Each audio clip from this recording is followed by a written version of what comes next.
Good afternoon guys. Problem solver में आप सबका स्वागत है। मैं हूं सुरेश सर और आज हम चर्चा करेंगे JCERT maths model solution set 3 के ऊपर। इसके पहले के वीडियो में मैंने सेट 3 मैथ्स के सेट 3 का सेक्शन ए सॉल्व कर दिया था। आज हम लोग सेक्शन बी और सेक्शन सी के सवाल को सॉल्व करेंगे। तो पेन पेपर लेके बैठ जाइए हमारे साथ और स्टार्ट करें। तो सबसे पहला सवाल सेक्शन बी का और ये आपके सेट का 8वां सवाल। क्वेश्चन बोला गया है कि क्वेश्चन है आपका, यदि बिंदु 1 2 आपका बिंदु 1 2 4y नेक्स्ट आपको कहा गया है x6 और नेक्स्ट आपको कहा गया है 3 5 ओके। आपके पास ये 4 बिंदु है। कहा गया है इसी क्रम में लेने पर, तो आपको पहले ये लेना है, फिर ये लेना है, फिर ये इसी क्रम में जिसका नाम दे दीजिए आप ए बी सी डी। आपको इसी क्रम में लेना है। लेने से एक समांतर चतुर्भुज बनता है। क्या बनता है? समांतर चतुर्भुज बनता है। तो समांतर चतुर्भुज इस तरह बनेगा। ओके, आपका समांतर चतुर्भुज इस तरह बनेगा। तो लेने से एक समांतर चतुर्भुज बनता है। तो x और y के मान ज्ञात करें। ठीक है, तो आपको एक कॉन्सेप्ट पता होगा कि समांतर चतुर्भुज का विकर्ण जो होता है एक दूसरे को समद्विभाजित करता है। तो ए बी सी डी हमारा एक समांतर चतुर्भुज है। तो इसका जो विकर्ण आएगा वो AC आएगा और इधर से जो विकर्ण आएगा वो BD आएगा और दोनों विकर्ण जहां मिलेगा वो इसका प्रतिच्छेद बिंदु O होगा। ठीक है, तो समांतर चतुर्भुज के विकर्ण एक दूसरे को प्रतिच्छेद करते हैं, एक दूसरे को समद्विभाजित करते हैं। तो इसलिए हम लोग लिख सकते हैं कि वो जो है मध्य बिंदु हो जाएगा। वो क्या हो जाएगा? मध्य बिंदु हो जाएगा। तो हम लोग लिखेंगे ए BD, देखिए BD के मध्य बिंदु क्या रहता? O। BD के मध्य बिंदु O के निर्देशांक। तो मध्य बिंदु का निर्देशांक का फॉर्मूला क्या होता है? x1 + x2/2 y1 + y2/2। तो BD में x1 क्या आपका 3, x2 क्या है 4, x1 + x2/2, y1 कितना है 5, y2 कितना है y 5 + y/2। इसी तरह आपको AC विकर्ण है। तो AC का मध्य बिंदु क्या रहा? इसका भी वही आ रहा है। तो यहाँ पे लिखेगा AC के मध्य बिंदु O के निर्देशांक। ओके, तो AC के लिए आपका x1 क्या बन रहा है 1, x2 क्या बन रहा है x। तो ये आपका बन रहा है 1 + x, x1 + x2/2, y1 + y2/2, तो 2 + 6/2। ये आपका हो गया x + 1/2 और ये हो गया आपका 8/2। अब आप यहाँ ध्यान से देखिए, BD का जो मध्य बिंदु है वो भी O आ रहा है और AC का जो मध्य बिंदु है वो भी O आ रहा है। तो दोनों का मध्य बिंदु सेम बिंदु को रिप्रेजेंट कर रहा है। इसका मतलब मध्य बिंदु का निर्देशांक बराबर हो जाएगा और मध्य बिंदु का निर्देशांक बराबर हो गया। इसका ऑटोमेटिक मतलब हो गया कि x निर्देशांक बराबर हो जाएगा x के और y निर्देशांक बराबर हो जाएगा y के। तो आपका x निर्देशांक क्या है 3 + 4/2, ये बराबर हो जाएगा इसके x निर्देशांक के, जो कि है x + 1/2। यहाँ से 2 2 कट जाएगा तो यहाँ से 7 बराबर आ जाएगा x + 1। इसका मतलब x बराबर आ जाएगा 6, x बराबर आ जाएगा 6। इसी तरह y निर्देशांक बराबर हो जाएगा। तो y निर्देशांक क्या आपका 5 + y/2 = 2 + 6/2।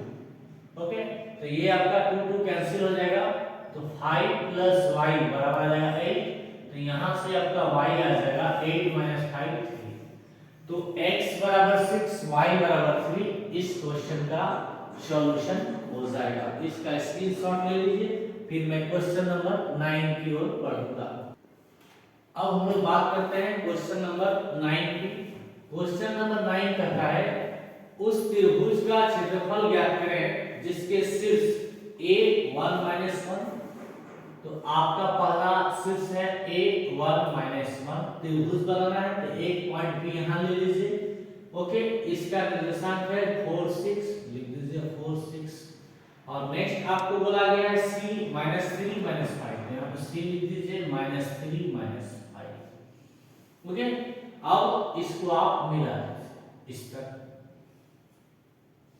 ओके, ये आप इस तरह मिला दीजिए इसको।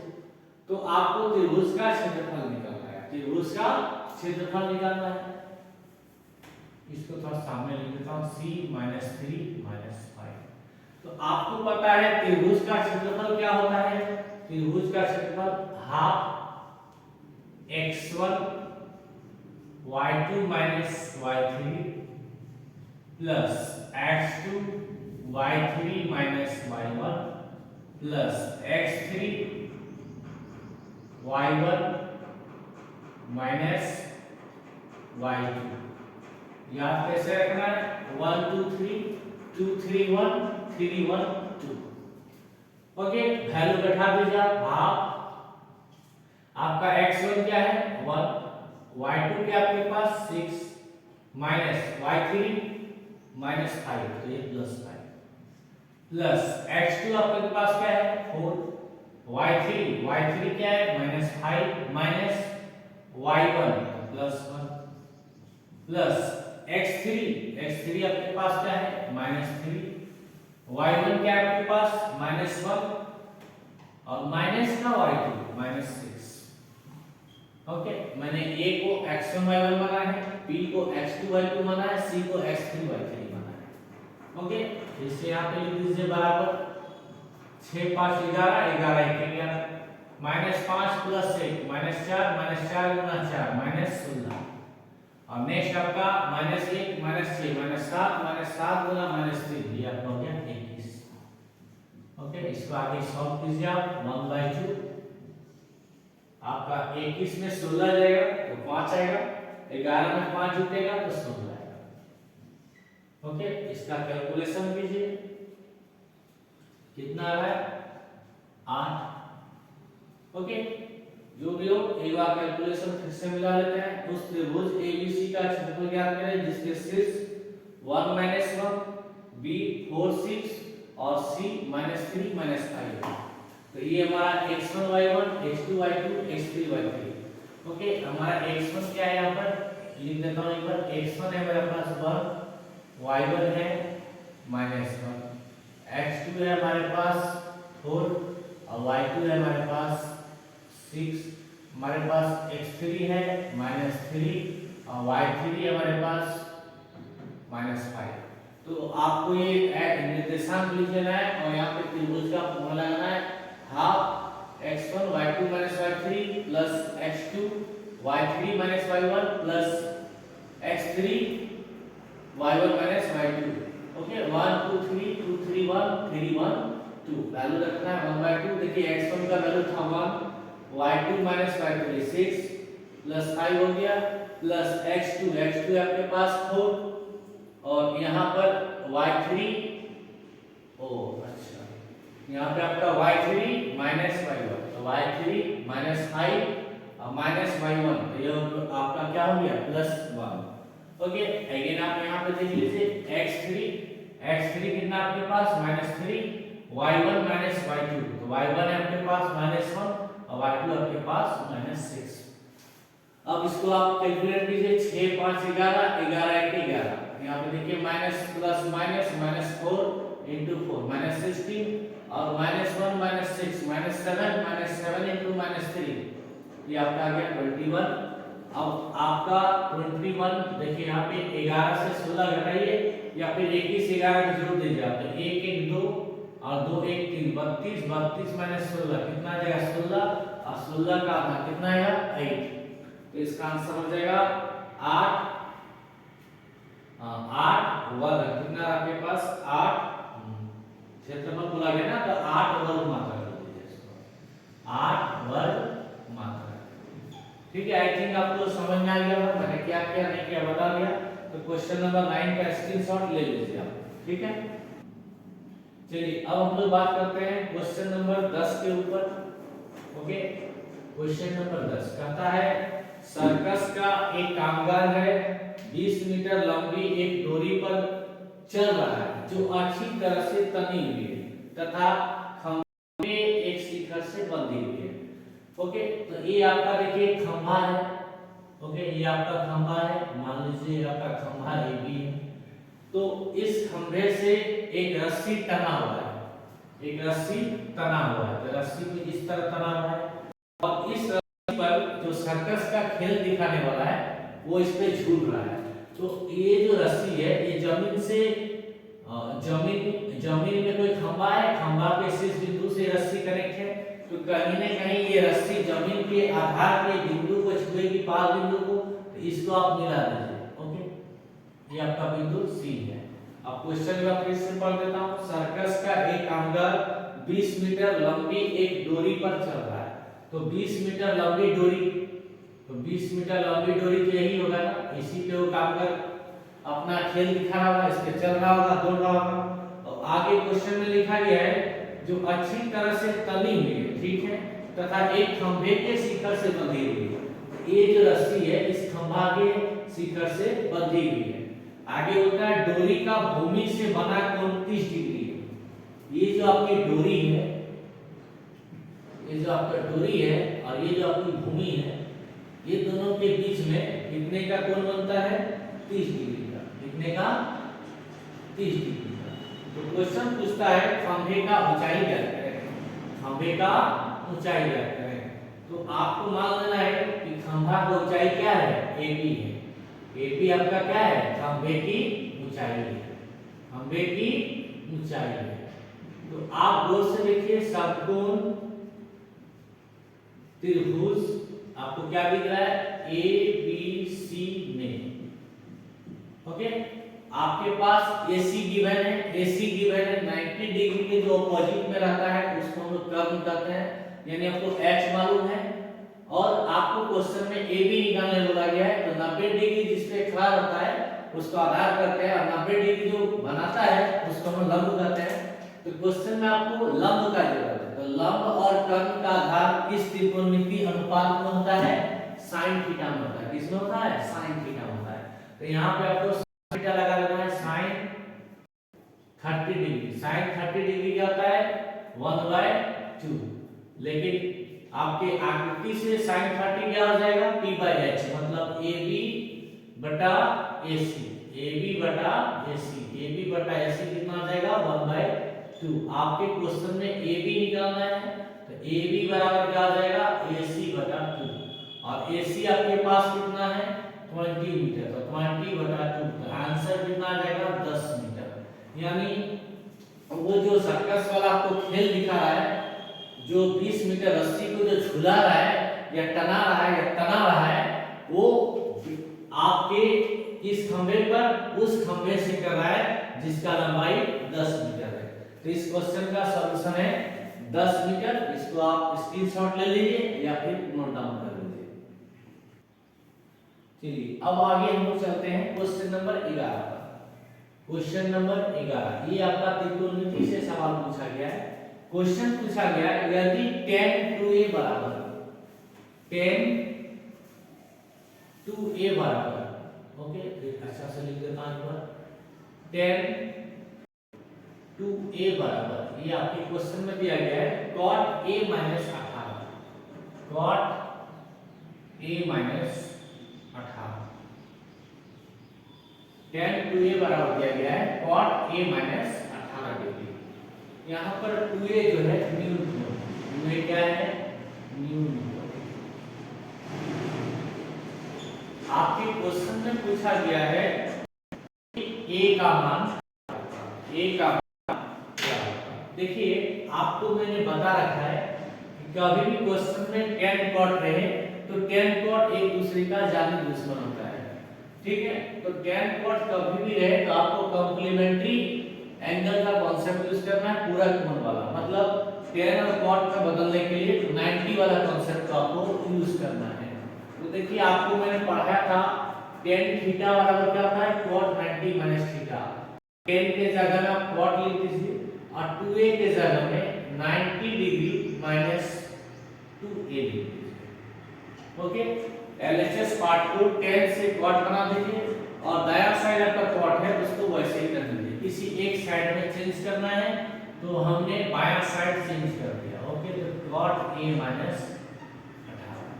अब आपका cot दोनों साइड कैंसिल हो जाएगा तो यहाँ पे आपका बच रहा है 90 माइनस 2a बराबर a माइनस 18। ओके, अब आप इस 90 को रहने दीजिए, तो माइनस 18 को इधर ले, इधर a रहने दीजिए, माइनस 2a को उधर ले जाइए, प्लस 2a हो जाएगा। यहाँ पर 90 और 18 108 डिग्री हो जाएगा बराबर 3a हो जाएगा। यहाँ से आप थीटा का मतलब क्या आ गया 108 डिग्री, तो यहाँ से a का मतलब क्या आ गया 108 डिग्री बटा 3। ओके, 3 3 9 10 9 1 3 6 18। तो a का मान कितना है आपके पास 36 डिग्री। a का मान है आपके पास 36 डिग्री। क्वेश्चन क्या था कि 2a तो दोनों साइड 2 से मल्टीप्लाई कर दीजिए, तो 2a बराबर कितना आ जाएगा 72 डिग्री। 2a बराबर कितना आ जाएगा 72 डिग्री। और 72 डिग्री जो है 90 से छोटा होता है, इसका मतलब 2a 90 से छोटा है। इसका मतलब 2a जो है क्या है न्यून कोण है। 2a क्या है न्यून कोण। ठीक है, कैसे जाना a हमारा 36 है। मैं चेक कर रहा हूं कि मैंने आंसर को सही बनाया है गलत। a हमारा 36 है, दोनों साइड 2 से मल्टीप्लाई कर दिया तो 2a बराबर 72 आ गया। 72 90 से छोटा होता है और कोई भी चीज जो 90 से छोटा होता है वो न्यून कोण होता है। और ये 72 किसका वैल्यू है 2a का वैल्यू है, तो 72 90 से छोटा है, इसका ये मतलब हो गया 2a 90 से छोटा है। क्वेश्चन बोला था 2a को न्यून कोण होना चाहिए, तो 2a 90 से छोटा है, इसका मतलब 2a क्या है न्यून कोण है। तो इससे वेरीफाई हो गया कि हमने सॉल्यूशन सही बनाया है। तो क्वेश्चन नंबर 11 को नोट डाउन कर लीजिए। 12 और 13 का जो क्वेश्चन है वो रचना का क्वेश्चन है, वो आप अपने से पेंसिल प्रकार कटर रबड़ लेके बना लीजिएगा। मैं नेक्स्ट बात क्वेश्चन नंबर। चलिए अब हम लोग पढ़ते हैं क्वेश्चन नंबर 14। ये आपका प्रायिकता पर आधारित क्वेश्चन है। देखिए सवाल क्या है। क्वेश्चन नंबर 14 कहता है एक थैला में 5 लाल है। लाल कितना है 5, लाल है आपके पास 5। 8 सफेद है, तो लिख लीजिए इसको आप। सफेद कितना आपके पास 8, सफेद 8। और आगे कहता है 4 हरा मार्बल है। हरा कितना है 4। क्वेश्चन बोलता है एक मार्बल को यादृच्छिक रूप से निकाला जाता है, मतलब आपके पास 5 लाल है, 8 सफेद है, 4 हरा है, तो टोटल आपके पास कितना हो गया 8 5 13 4, मतलब आपके पास 17 मार्बल है। आपके पास कितना मार्बल हो गया कुल मार्बल का निकालिए, कुल मार्बल। तो कुल मार्बल हो गया हमारे पास 5 + 8 + 4 कितना आ गया। ठीक है, आपके क्वेश्चन में कहता है एक मार्बल को यादृच्छिक रूप से निकाला गया, मतलब बिना देखे आंख बंद करके इस तरह एक मार्बल निकाला गया। तो आप मुझे एक बात बताइए, अगर आप किसी थैले में मान लीजिए आपके 3 तरह के मार्बल है, 5 लाल है, 8 सफेद है, 4 हरा है, और उसको आप अंदाजे बिना देखे उठाते हैं तो कुछ भी हो सकता है। लाल भी उठ सकता है, सफेद भी उठ सकता है, हरा भी उठ सकता है ना। तो लाल है आपके पास, सफेद है आपके पास, हरा कुछ भी उठ सकता है। तो क्वेश्चन में बोला गया है कि सफेद होगा मार्बल, इसका क्या प्रायिकता है। तो देखिए मार्बल को सफेद होना है तो प्रोबेबिलिटी ऑफ सफेद किसका निकालेंगे हम लोग सफेद। तो सफेद कितना है आपके पास 8, टोटल कितना है 17, तो पहला आंसर 8/17। ओके, दूसरा आंसर। दूसरा क्वेश्चन पूछा गया है कि उठाया गया मार्बल लाल होगा, तो आप लिख दीजिए प्रोबेबिलिटी ऑफ लाल। प्रोबेबिलिटी ऑफ लाल, तो लाल है कितना आपके पास 5 और टोटल कितना है 17, तो दूसरा आंसर 5/17। तीसरा आपको पूछा गया है कि आप बताइए हरा नहीं है, हरा नहीं है, ये बहुत अच्छा क्वेश्चन पूछते हैं। प्रोबेबिलिटी निकालना है, हरा नहीं है, हरा नहीं है। तो आप मुझे बात बताइए आपके थैला में कितने तरह के मार्बल है? 3 तरह का, लाल, सफेद, हरा। आपके क्वेश्चन बोलता है आपको हरा नहीं लेना है, तो आपको अगर हरा नहीं लेना है इसका ऑटोमेटिक मतलब हो गया या तो आपको लाल लेना है या फिर आपको सफेद लेना है। अब आपको क्या लेना है अगर आप श्योर नहीं है, आप लाल भी ले सकते हैं, सफेद भी ले सकते हैं। इसका मतलब 5 लाल भी ले सकते हैं या प्लस सफेद भी ले सकते हैं। आप कितना में से टोटल कितना है 17, तो आपका यहाँ पे आंसर कितना है 13/17, 13/17। तो आज का वीडियो यहीं तक, आज की सेवा हमारी यहीं तक। अगर आपको हमारा वीडियो अच्छा लगा तो हमारे YouTube चैनल प्रॉब्लम सॉल्वर को जरूर सब्सक्राइब कीजिए, शेयर कीजिए, कमेंट कीजिए, लाइक कीजिए और YouTube का जो आइकन बटन है, जो घंटी बटन है, उसको जरूर दबाइए। अपने साथियों के बीच ज्यादा से ज्यादा शेयर करें और अपनी बातों को कमेंट बॉक्स में लिखें। तो उम्मीद करते हैं दोस्तों आज का वीडियो आपको बहुत अच्छा लगा होगा। आप हमारे वीडियो को जरूर लाइक करें, जरूर देखें, हमारे वीडियो को जरूर शेयर करें, हमारे YouTube channel problem solver by Suresh sir को जरूर सब्सक्राइब करें, साथियों के बीच शेयर करें, YouTube का बेल आइकन दबाएं। हमसे जुड़े रहने के लिए धन्यवाद। Bye bye. जय झारखंड, जोहार झारखंड।